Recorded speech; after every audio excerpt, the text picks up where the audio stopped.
Suci, suci, suci, Pinuci yang suci, Haleluya, Kang Jumanan Raja. Suci, suci, suci, Pinuci yang widi, kita sadaya memuji samya.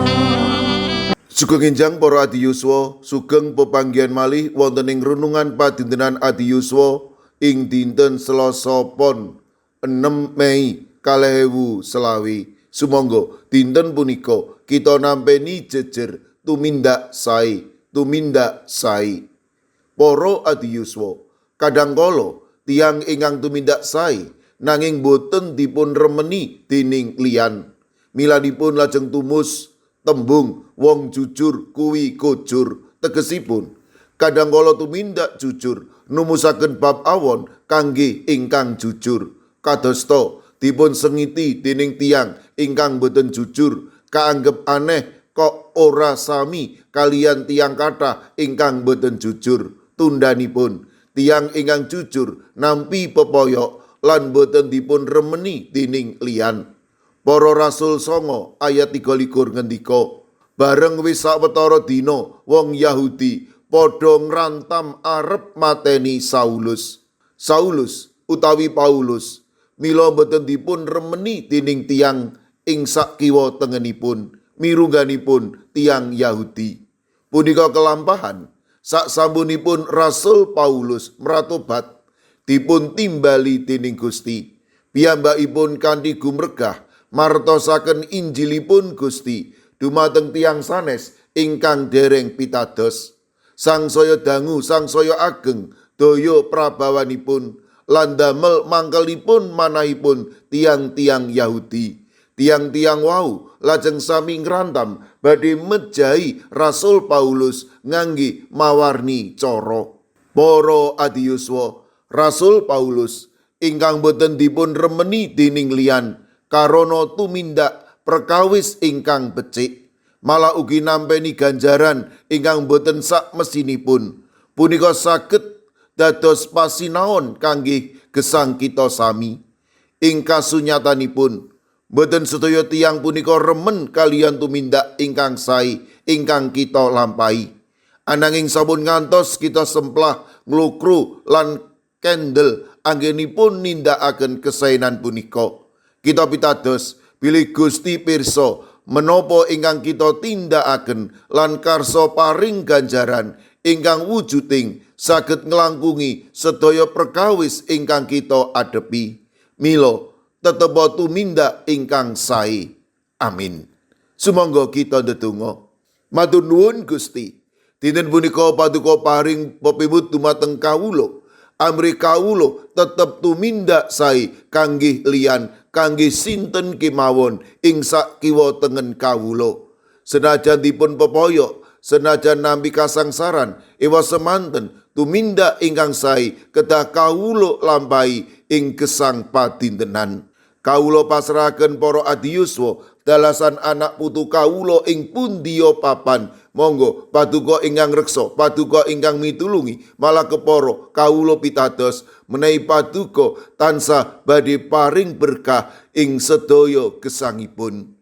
Mirunggan kawula pasrahaken sawetawis sedherek kawula wonten ing GKJ Pugeran. Kawula pasrahaken Bapak Bambang Sugiri, Bapak Mento Taruno ingkang wedal sakmangke nembe nandhang sakit ing griya sakit Bethesda. Kawula ugi pasrahaken Bapak Dalmin, Bapak Wisno ingkang wedal sakmangke ugi nembe wonten ing pemulihan. Kawula pitados paduka punika tuing bagas kesarasan. Mekaten ugi kawula pasrahaken sawetawis sedherek kawula ing GKJ Magelang ingkang nembe wonten ing pemulihan. Bapak Joko Rinanto Ibu Lis Martono, Ibu Titik Marioto, Bapak Sugianto, Bapak Amung Pracoyo. Kawula ugi pasrahaken Ibu Tati ingkang wekdal sakmangke wonten ing pemulihan ing Kikaji Ngablak.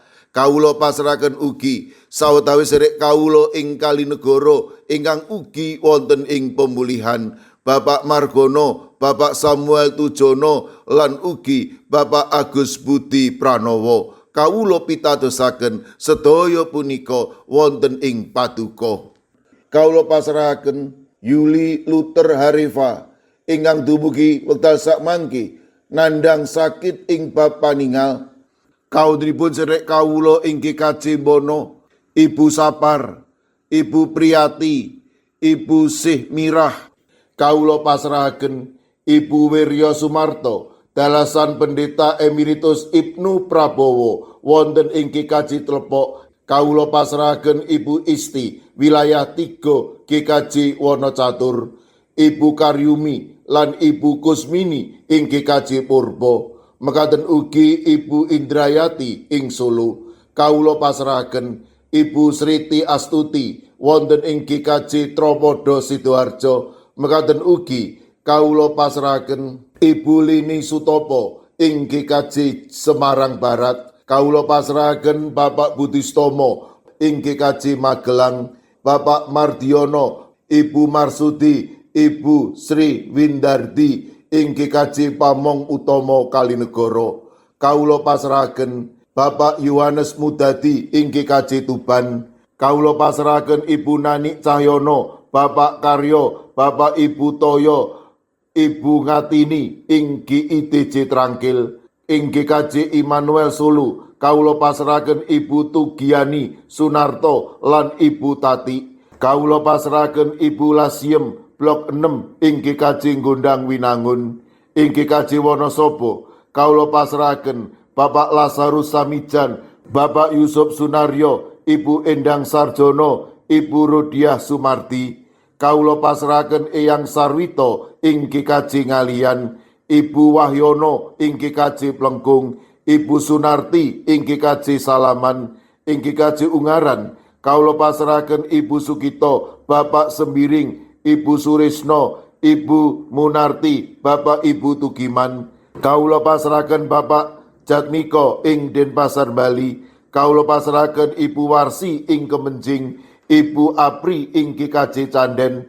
Ing Kikaji Sragen, kawula pasrahaken Bapak Wursitoryadi, Ibu Sumiati, Bapak Suyanto. Kawula pasrahaken Bapak Chandra Deni Saputro. Mekaten ugi kawula pasrahaken Ibu Warsini, dalasan putranipun Yohanes Haryati ing Watu Sigar. Ing Kikaji Mijen, kawula pasrahaken Bapak Budiono Arung Puji, Ibu Elizabeth Indarwati, Bapak Tri Kartono, Bapak Waryono lan Bapak Moses Taji.